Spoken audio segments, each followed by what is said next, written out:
Hi, Mary here at Mary's Heirloom Seeds. Thank you for joining us for day 8 of our series, Grow Your Own Food in 100 Days or Less. Today we're going to be transplanting seedlings. We understand that many of you live in colder climates, so you might be growing seedlings either indoors or in under grow lights, or maybe you just don't have your garden ready yet, so you planted in seeds on day 1 and now you're ready to transplant. There's a few things we need here besides our seedlings. We use micronized azomite and our newest item at Mary's Heirloom Seeds, Mountain Flower Root Boost. We use these with transplanting in the hole with each seedling we transplant. The micronized azomite is 2 tablespoons and the root boost is 1. You don't have to use them, but I prefer to use them because it gives your seedlings a good head start. So in order to transplant, we're going to take our, let's see, what do we have here?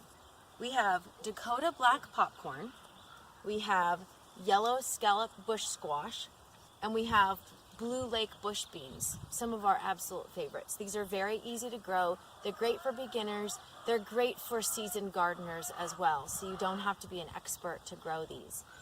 So here's what we're going to do. Move these out of the way so you can see. We're going to start with corn. That's going to be in our back row here. We're going to have a row of the taller varieties. Then in the middle we're going to have the blue lake bush beans because those get a little bigger than the yellow scallop squash. So you're going to dig a hole that's slightly bigger than what you already have for your seedling. You're going to take approximately 1 tablespoon of your root boost, 2 tablespoons micronized azomite. You're going to turn this over and you're going to gently squeeze the bottom and let it fall out. You do not want to pull on the stem. You can get a close-up there. You can see it has so many roots. This is ready to transplant. All right, so now we're going to go gently hold the bottom so you don't drop everything. Place it in the hole, being very careful not to break your stem. That's very important. Cover it up, and then you're all set. You want to make sure that you water your seedlings before you leave the garden after you've transplanted.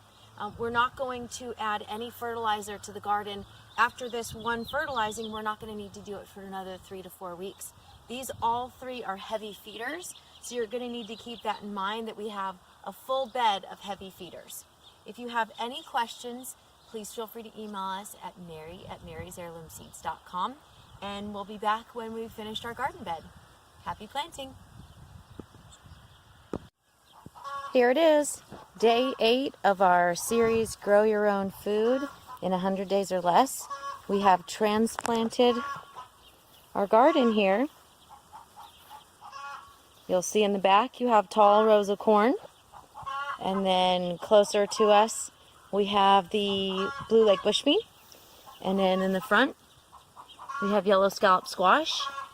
We will also be planting some flower seeds later on, specifically marigold. We're not going to do borage in this because it tends to take over. If you look over here, we have our extras. We have what we didn't use. And then our containers, we recycle these every planting. We don't use brand new cups every time, so that's a plus. These are easy as well. And you can see, I'll get down here. You can see the garden. Thanks for joining us again for day 8 of our series, Grow Your Own Food in 100 Days or Less. You can hear those chickens in the background. I'm Mary at Mary's Heirloom Seeds, and have an awesome day. Happy planting.